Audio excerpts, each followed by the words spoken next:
అయ్యో శివాయ నమ. ఆది దంపతులైన లక్ష్మీ శ్రీమన్నారాయణమూర్తులకు, శివపార్వతులకు అనేక షష్టాంగ దండ ప్రణామములు తెలియజేస్తున్నాము. అట్లాగే భారత దేశానికే ముద్దుబిడ్డ, యువకులందరికీ ఆదర్శ మూర్తి, ఆధ్యాత్మికతని పాత విధానంగా అంటే సనాతనమైనటువంటి విధానాన్ని కొత్త పోగడిగా తీసుకుపోయి భారతదేశానికి ఆధ్యాత్మిక విశ్వగురు స్థానం అంటే ఇట్లా ఉంటుంది అనే స్థానాన్ని నిలిపినటువంటి వివేకానంద స్వామి వారికి, వారి గురువర్యులైనటువంటి రామకృష్ణ పరమహంస శారదామాతకి వారి యొక్క పాదపద్మములు నమస్కరించుకుంటూ, మన సద్గురుదేవులు వెంకటకోటి యోగేంద్రుల వారు మన పల్నాడు ప్రాంతంలో వారి స్థాయిలను బట్టి వారు ప్రయాణాలు చేయడం జరిగింది.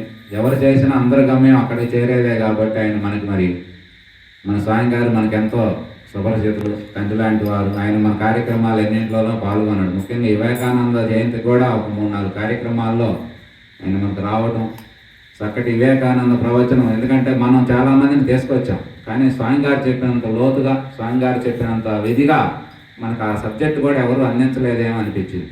కారణం ఏమిటంటే వివేకానంద స్వామి గారి యొక్క హృదయాన్ని కదిలించింది. అందుకనే మన స్వామి గారి పీఠంలో, ధ్యానపీఠంలో మనం తీసుకున్నట్లయితే వివేకానంద స్వామి ఫోటో ఒక మూలన ఉంటుంది. అంటే దేవుళ్ళు ఫోటోల పక్కన వివేకానంద స్వామి ఫోటో కూడా పెట్టడం జరిగింది. ఏమిటని మనం విచారణ చేయగా వివేకానంద స్వామి యొక్క ప్రభావం మన స్వామి గారి పైన కూడా పడింది అనేది మనకి అర్థమవుతుంది. ఆ విధానంలో ఎంతోమందికి ఆధ్యాత్మిక విధానంలో ఆయన ఉన్నత శిఖరాలకి 39 సంవత్సరాలు 6 నెలలు ఆయన జీవించింది. ఎంత తక్కువ కాలం! అట్లా తక్కువ కాలంలోనే జీవించి ఉన్నతమైన కుటుంబంలో పుట్టి, ఆ కుటుంబం అనేక రకమైనటువంటి ఒడిదుడుకులకు లోనైనప్పటికీ కూడా ఎక్కడా చెక్కు చెదరకుండా, ఎందుకంటే కుటుంబానికి పెద్ద కొడుకు బాధ్యతలు అంటే మనందరికీ తెలుసు. అందులో 3 తోడబుట్టిన చెల్లెళ్ళు. వాళ్ళందరూ ఆలనా పాలన చూడాల్సి వచ్చింది. చిన్న వయసులోనే తండ్రి చనిపోయాడు. అట్లాంటి ఆ రోజుల్లో ఎప్పుడు ఇది ఇవాళ మనం చేసుకునేటువంటిది దగ్గర 163వ జయంతి స్వామి. 163 ఏళ్ల క్రితం జన్మించడం అంటే అప్పుడున్న భారతీయ పరిస్థితులు, ఆర్థిక వ్యవస్థ ఇవన్నీ చూసుకుంటే ఆ రోజుల్లోనే వాళ్ళ తండ్రి లాయర్గా ఉన్నతమైనటువంటి స్థానంలో ఉన్నాడు. తల్లిదండ్రి కూడా మంచి శివభక్తుడు. శివుని యొక్క అనుగ్రహం చేతే మాకు జన్మించినాడని చెప్పి వాళ్ళంత ప్రేమపూర్వకంగా ఇతన్ని చాపుకోవడం, చిన్నతనం నుంచే మంచి నాయకత్వ లక్షణాలు ఇవన్నీ కలిగి ఉండటం, ఆ విధానంలో ఆయన జీవిస్తా ఆయనకి ఇట్లా మన ఒకరి ప్రభావం చేతే, అంటే ఏమిటి ఇదంతా అనే ప్రభావం చేత పడి కొంతమంది సహచరుల చేత గురువుని కలవటం, ఆ గురువు దగ్గరికి వెళ్ళి అందరూ సహజంగా ఏవేవో అడుగుతూ ఉంటాం. గురువు దగ్గరికి పోయినప్పుడు మనందరికీ తెలుసు, మనం ఆశ్రమాలకు వెళ్ళినా, పెద్దల దగ్గరికి వెళ్ళినా, వీళ్ళందరి దగ్గరికి వెళితే మన వ్యక్తిగతంకు సంబంధించినటువంటి మనకు ఏదైనా పిల్లల పరమైనవి కానీ, భార్యాభర్తల పరమైనవి కానీ, కుటుంబ సంపదల పరమైనవి కానీ, లేకపోతే ఇంకేమైనా రైతు పరమైన సమస్యలు కానీ, వీటన్నింటినే మనం ఎక్కువగా ఫోకస్ చేసి గురువు దగ్గర మనం అడుగుతూ ఉంటాం. కానీ ఆయన గురువు దగ్గర పోయిన మొట్టమొదటిసారిగానే ఆయన అడిగింది ఏమిటంటే ప్రశ్న, దేవుడు అనేవాడు ఉన్నాడా, ఉంటే నువ్వు చూసావా అనే ప్రశ్నించడం జరిగింది గురువుని. గురువుకి అబ్బా ఎన్నాళ్ళు దొరికిండే మహారత్నం అనుకున్నాడు మహానుభావుడు. ఎందుకంటే శిష్యులు చాలామంది ఉంటారు, స్వామి కూడా భక్తులు చాలామంది ఉంటాం, కానీ భగవంతుడిని అన్వేషించే పద్ధతులు రకరకాలుగా ఉంటాయి. అట్లా అన్వేషించే విధానంలో ఆ మాట్లాడగానే గురువుగారు లోపల మురిసిపోయేటట్లుగా నవ్వుకొని ఆయన అన్నాడు, దేవుణ్ణి నేను చూడకపోవడం ఏమున్నదయా, ఇప్పుడు మీ అందరిని ఎంత స్పష్టంగా చూస్తున్నానో అంత స్పష్టంగా నేను దేవుణ్ణి చూస్తాను, కావాలంటే నీకు కూడా చూపిస్తాను అనేసరికి అవునా అని అప్పుడు శిష్యుడు కూడా చాలా ఆశ్చర్యంగా చూడటం, ఆ విధానంలో చూపిస్తానని వాళ్ళిద్దరి సంభాషణ అలా కొనసాగుతా గురువు గారికి ఈ శిష్యుడు అడిగిన మాటల పట్ల అయితేనేమి, ఆయన ప్రవర్తన పట్ల అయితేనేమి, ఆయన ధైర్యం అయితేనేమి, అవన్నీ కూడా గురువు గారిని బాగా ఆకర్షించింది. అప్పుడు ఆయన ఎప్పుడో పరిచయం ఉన్నటువంటి వ్యక్తిలాగా ఆ అబ్బాయి పట్ల ఆయన అంత ప్రేమగా ఉండటం, రమ్మని చెప్పి గదిలోకి తీసుకుపోయి ఆయన తినుబండరాలు ఏవో ఉంటే మిఠాయిలు అట్లాంటివన్నీ ఆయనకు పెట్టి కాస్త కూర్చోబెట్టి ప్రేమగా మాట్లాడి ఒకసారి ఆయన స్పర్శ ఈయనకు కలిగించింది. అంటే స్పర్శ దాగరా ఏమవుతుందంటే మనకు ధ్యానంలో ధ్యానం చేసే వాళ్ళకు తెలిసిద్ది. అందులో సమాధి స్థితి అంటారు. అంటే తనను తాను పూర్తిగా మర్చిపోయి విశ్వాత్మ తనుగా మారే స్థానాన్ని అలంకరించడం జరిగింది. అలాంటి స్థానాన్ని ఈయన రామకృష్ణ పరమహంస శయ్యి ద్వారా, ఎందుకంటే ఆయన మహాకాళీమాత భక్తుడు, గొప్ప తపస్సంపన్నుడు, బ్రహ్మచారి, అప్పుడు కొన్ని సంవత్సరాల తరబడి చేసినటువంటి వాడు కాబట్టి ఆయన ఆ యొక్క అందులో కొన్ని సిద్ధ లక్షణాలు కలిగినటువంటి వాడు కాబట్టి ఆ విధానంలో ఈయనకు ఒక రకమైనటువంటి ఆత్మానుభూతిని కలిగించింది. ఈయన ఆ ఆత్మానుభూతిలో మైమరిసిపోయిండు. కానీ ఒక పక్క భయం ఉన్నది. ఏమిటి ఏదో చేస్తాడు గురువు గారు అనుకున్నాడు. ఏమీ లేదని ఆ రోజుకి అట్లా ఆపి తర్వాత అప్పుడప్పుడు వస్తా పోతా గురువుగారి పట్ల విపరీతమైనటువంటి నమ్మకం, అచంచలమైనటువంటి భక్తి, బాధ్యత ఇవన్నీ కలిగింది. ఈయన పరిచయమైన కొన్నాళ్ళకే గురువుగారు కూడా ఆయన కూడా శివైక్యం చెందడం జరిగింది. ఆ తర్వాత శిష్యులు, ఆ కుటుంబం, ఆశ్రమం కుటుంబం అంతా ఈయన బోధాన పడి ఇవన్నీ చూసుకుంటా ఈ విధానంలో ఆయన అనేక రకమైనటువంటి పర్యటనలు చేసుకుంటా చిన్నగా అమెరికా చేరి అమెరికాలో గొప్ప మరి ఆయన పోయి ఎన్నో ఇబ్బందులు పడ్డాడు అమెరికాలో కూడా. ఇవన్నీ ఎందుకంటే మనం ప్రతి సంవత్సరం మనం జీవిత చరిత్ర చెప్పుకుంటూనే ఉన్నాం. ఆయన ఎన్నో ఇబ్బందులు పడి ఆ ఇబ్బందుల్లో నుంచి ఆయన అమెరికాలో ఇచ్చిన ఒకే ఒక ప్రవచనం ఆయన జీవితాన్ని మార్చేసింది. ప్రపంచం మొత్తం కీర్తించింది, లోకం మొత్తం అంగీకరించింది. భారతీయులందరూ కూడా ఒక భారత తత్వం అంటే ఏకత్వంలో భిన్నత్వం, భిన్నత్వం ఏకత్వం అయినటువంటి భావన, అది మాటల్లోనే కాదు ఈ ఆచరణలో కూడా ఇలా ఉంటుందని చెప్పి లోకం అంతా కూడా ఆయన కీర్తించింది. లోకం ఎప్పుడైతే కీర్తించిందో ఆ కీర్తి అక్కడ అమెరికా నుంచి మన భారతదేశం దాకా వ్యాపించింది. ఆ తర్వాత అక్కడ భారతీయులందరూ, అక్కడ ఉన్నటువంటి అమెరికా వాళ్ళందరూ కూడా ఇలాంటి ప్రవచనాలు ఇవన్నీ చాలా ప్రజలకు అవసరం, ఉపయోగం అని చెప్పి ఆయన అనేక దేశాలు తిప్పించి ఆయన చేత ప్రవచనాలు ఇప్పించి ఆ రోజుల్లో సంపదలు అవన్నీ ఆయనకి ఇచ్చి పంపించడం జరిగింది. అవన్నీ తీసుకొని వచ్చిన తర్వాత ఇక్కడికి వచ్చి ఇక్కడ రామకృష్ణ మఠాన్ని గురుగారి పేరు మీద ఒక మఠాన్ని స్థాపించి అది బ్రహ్మాండంగా ఈరోజు మన భారతదేశంలో ఒక నెంబర్ 1 స్థానంలో ఉన్నది. ఎంతోమంది శిష్యులను తయారు చేసింది, సేవకులను తయారు చేసింది, భక్తులను తయారు చేసింది. ఆ తర్వాత వాళ్ళ గ్రంథాలు ఇవన్నిటి ద్వారా కూడా భక్తి, జ్ఞానాన్ని, సత్కర్మల వైపు సేవా కార్యక్రమాలు ఇవన్నీ కూడా నడిపించేటువంటి స్థానాన్ని అలంకరించడంలో వివేకానంద పాత్ర గొప్పగా ఉంది. అట్లాంటి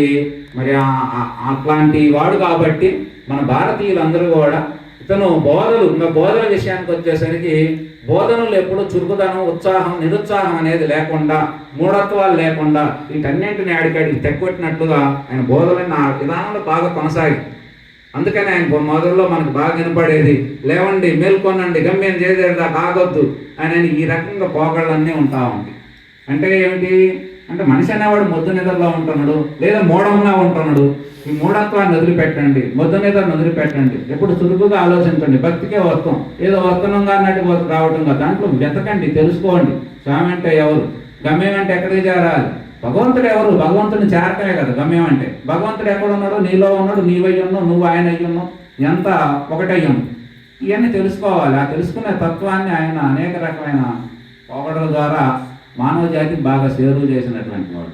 ఆత్మ విద్యని, బ్రహ్మ విద్య, పరవిద్య ఇట్లాంటి మన ఎన్ని పేర్లు చెప్పినా ఆ విద్యని అంతా కూడా తను ఉపాసన బట్టి ప్రజలకు అందించి ఆ రకంగా మానవుడు అనేవాడు చాలా గొప్పవాడు, మానవుడు అనేవాడు అమృత స్వరూపి అని చెప్పి మనకి ఇతర మతాలన్నీ కూడా సహజంగా ఏమిటంటే మానవుడిని మనం వింటుంటాం. వాళ్ళు చర్చిలో వీళ్ళందరూ క్రైస్తవులు ఏమిటి మానవుడిని పాపి మన పాపను క్షమించయ్యా అంటారు. కానీ ఆ మాటను ఆయన ఒప్పుకోవాలి. మానవుడు పాపిగా ఉండటం ఏమిటి, మానవుడు అనేవాడు అమృత స్వరూపి. ఎందుకంటే మనకు అనేక రకమైన కట్టడాల్లో మనకు ఒక 7 వింతలను బయటికి తీసినట్లుగా అట్లాగే అనేక రకమైన జీవరాశుల్లో నుంచి మానవుడు అనేవాడు గొప్పవాడు. మానవుడు తన గురించి తాను తెలుసుకోగలడు, సృష్టి గురించి తెలుసుకోగలడు, దైవం గురించి తెలుసుకోగలడు, సృష్టికి ప్రతి సృష్టి చేయగలడు. అంత శక్తి సామర్థ్యాలు, అనంతమైన శక్తి కలిగినటువంటి వాడు మానవుడు. అందుకని మానవుడు ఈనుడు దీనుడు కాదు, ఎవరిని యాశకత్వం చేయాల్సిన పని లేదు. అనంతమైన శక్తి నీలో ఉన్నది.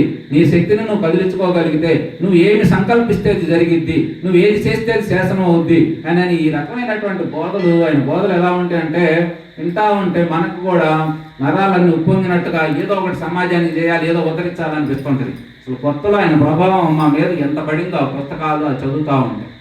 అట్లా అనేక రకమైనటువంటి పోగడలు చేసిపోయి బ్రహ్మాండంగా మనకి ఈ ఆధ్యాత్మికత అనే దానిని ఒక నవీన విధానంలో ఒక శకం ఒక రకంగా చెప్పాలంటే వివేకానంద శకం నడిచిందేమన్నట్లుగా కొన్నాళ్ళు ఆ విధానంలో మన పూర్వీకులు మన గ్రంథాలు ఏం చెబుతున్నాయో దానిని కొత్త ఉపమానాలతో కొత్త పద్ధతులతో లోకానికి ఆయన పరిచయం చేసి, అందుకే ఈరోజు మన భారత ప్రభుత్వం ఇవన్నీ కూడా గుర్తించి ఆయనకి యువజన అంటే యువ నాయకుడుగా, ఆయన బతికిందంతా 39 సంవత్సరాలే కాబట్టి యువకులందరికీ ఆదర్శమూర్తి, ఆదర్శంగా ఉండేవాడు, అందరూ కూడా ఆయన అనుసరించాలి. అందుకని ఆయన స్కూళ్ళల్లో ఫోటోలు ఆయన వివేకానందని పెట్టించడం, ఇట్లా అనేక రకమైన దేవాలయాల్లో కార్యక్రమాలు, ఇట్లా యువకులందరికీ ఆదర్శవంతుడు. ఎందుకంటే ఈరోజు మనకందరికీ తెలుసు అన్నీ ఉంటాయి, ఆరోగ్యం ఉన్నావు, ఆయుష్ ఉన్నది, ధనం ఉన్నది, అందం ఉన్నది, బంధువులు ఉన్నారు, అన్నీ ఉన్నాయి, కానీ ఎందుకు చనిపోతాంలో తెలియదు.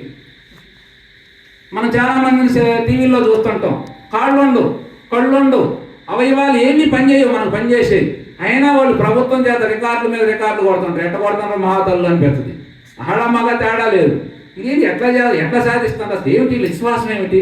వాళ్ళు విశ్వాసం మీదే నడుస్తూ ఉంటుంది అంత ఆధారపడి. మరి అట్లాంటి వాళ్ళు అలా ఉన్నప్పుడు ఇలా ఉండటం ఏంటని ఇట్లాంటి తేడాలని, అంటే మనిషిలో ఉన్నటువంటి నీలో ఏదైతే ఉన్నదో ఆ యొక్క దానిని బయటికి తీసి ఆ గొప్పతనాన్ని చూయించడంలో వివేకానంద బాగా సక్సెస్ అయ్యింది. అట్లా నడిపించడంలో ఆయన జనాలు మొత్తాన్ని ఆకర్షించి బ్రహ్మాండంగా ఆయన కార్యక్రమాలన్నీ కూడా ఆయన వైపు తిప్పుకున్నట్టుగా చేసి ఈ బోధలు, ఈ ఆదర్శం ఇది ప్రజలకు అవసరం, మనం వాళ్ళంతా దీన్ని అనుసరించాలి అని చెప్పి మనకి యువ దినోత్సవం అని చెప్పి ఈరోజు ప్రకటించి ప్రభుత్వం చాలా కాలం నుంచి యువకులందరూ కూడా వివేకానంద అంటే ఎవరు సహజంగా ఏమి లేదనుకో, సరే దానికి మళ్ళాంటి వాళ్ళు పట్టించుకుంటాం, అది వేరు. కానీ ప్రత్యేకించి పెట్టడం వాళ్ళ ప్రభుత్వాలు ఏమిటి వివేకానంద అంటే ఎవరు ఆలోచిస్తాం. వివేకానంద అంటే పలానా చోట పుట్టిండయా, ఏం చేసిండు, పలానా పని చేసిండు, ఎన్నాళ్ళు జీవించిండు, ఇన్నాళ్ళు జీవించిండు. అవునా, ఇన్నాళ్ళు అంత గొప్ప విజయం ఎట్లా సాధించగలడు? అది అసలు ఆయన చెప్పేది మనిషికి ఎట్లా అది అర్థమవుద్దా? దాన్ని మనం అట్లా జీవించవచ్చా? అది నిజమేనా అనేది మనం ఎంతో కొంత ఆలోచించడం మొదలు పెడతాం. అందుకోసమే మనకు ప్రభుత్వం కూడా ఈ రకంగా ఉండాలని చెప్పి మనకి యువ దినోత్సవంగా ప్రకటించి వివేకానందని చేయడం, ఇవన్నీ కూడా మన ఆధ్యాత్మికంలో ఒక ఉన్నతమైనటువంటి శిఖరంగా మనకు ఈ 100 ఏళ్లలో వచ్చిన వాళ్ళల్లో ఒక గొప్పవాడిగా, ఎంతోమందికి ఆధ్యాత్మిక మార్గదర్శిగా ఇట్లా ఆయన మనకు అందించినటువంటి జ్ఞానం, బోధలు, ఆయన మన దేశాన్ని ప్రపంచాన్ని పరిచయం చేసే విధానం, ఇవన్నీ కూడా మనకి చాలా గొప్పగా ఉన్నాయి అని చెప్పి మనం కూడా మన ఆధ్యాత్మిక సాధనలో ఆయన్ని మనకు ఒక పార్ట్గా, మనకున్న గురువుల్లో ఆయన ఒక గొప్ప గురువుగా మనం కూడా ఆదర్శంగా తీసుకొని మనం అప్పుడప్పుడు చేస్తాము. అందులో భాగంగా 10 ఏళ్ల నుంచి మనం ఆంజనేయులు మరి ఆ కార్యక్రమాన్ని బాగా చేపట్టి దాని ఖర్చు అదంతా పెట్టుకోవటం, మన స్వామి గారు రావటం, మనందరం ఉన్నప్పటికీ దానికి ప్రతినిధిగా ఆయన ఉండటం, ఇవన్నీ మనం గత 10-12 ఏళ్ల నుంచి ఆ కార్యక్రమాన్ని చేసుకోవడం అనేది జరుగుతూ ఉన్నది. అందులో మరి ఈ సంవత్సరం కూడా మనం ఈ కార్యక్రమాన్ని శివాలయంలో ఏర్పాటు చేసుకున్నాం కాబట్టి ఆయన గుర్తు చేసుకోవటం అనేది అట్లాంటి మహాత్ముల యొక్క ఏమంటే దాని ప్రభావం మన మీద పడేది. ప్రతిదీ ఈ శ్లోకంలో ఏమిటంటే ఎవరు ఏమీ కావు, నీకున్నటువంటి ఎదురంగా ఏది ఉంటో అదే నీ ఆదర్శం అయ్యి లోకంలో మన కట్టు బొట్టి అని మనకు తెలుసా? ఏదో మీరు కట్టుకున్నారు, మేము కట్టుకున్నాం, మీకు మెమ్మోళ్ళు, మేము వాళ్ళ అమ్మోళ్ళు, అట్లా ఆదర్శమే కదా. అట్లా వచ్చే విధానంలో మానవుని యొక్క జీవి యొక్క ఉనికిని ఎట్లా కనుక్కోవాలో, దాన్ని ఎట్లా దర్శించాలో అంటే మనకి 2 పద్ధతులు. ఒకటి దైవాన్ని దర్శించాలి, దైవం నీవుగా దర్శించాలి, దైవాన్ని దర్శించి నీవుగా దర్శించాలి, సమాజానికి నువ్వు మంచి చేయాలి. అలా సమాజానికి మంచి ఎట్లా చేయవచ్చు, దైవ జ్ఞానం ఎలా పొందవచ్చు అనే ఈ రెండింటి మీదే అందుకే దాన్నే దైవభక్తి, దేశభక్తి. వివేకానంద స్వామి మనలాంటి అచ్చం దైవభక్తి కలిగిన వాడు కాదు. మనకు అచ్చం దైవభక్తి వరకు చేసుకుంటాం, వెళ్ళిపోతాం. కానీ ఆయన దైవభక్తి అంటే, దేశభక్తి అంటే మానవాళి మొత్తానికి ఎట్లా మేలు జరగాలి అనేటువంటి సేవా కార్యక్రమాలని ఇవన్నీ రకరకాల రూపకల్పన చేసి, అందుకే దైవభక్తి, దేశభక్తి అంటే యహము పరము రెండింటిని కూడా సమపాల్లో నడిపించినటువంటి మహాత్ముడు కాబట్టి ఆయనకి మనందరం కూడా గుర్తుపెట్టుకోవటం, ఆయన చెప్పిన మాటల్ని ఎక్కువగా ఆలోచించడం, ఆచరించడం, మన జీవితాన్ని కూడా తరింపజేసుకోవడం అనేది మనకి జరుగుతూ ఉంది. ఆ విధానంలో మనం చేసుకోవటం కూడా ఇది కాలంలో మనం కూర్చొని ఆ స్వామి పేరు మీద మాట్లాడుకోవడం మన అదృష్టం. అవునా? అందుకే ఈ కార్యక్రమం నేను ముగిస్తున్నా. మాట్లాడు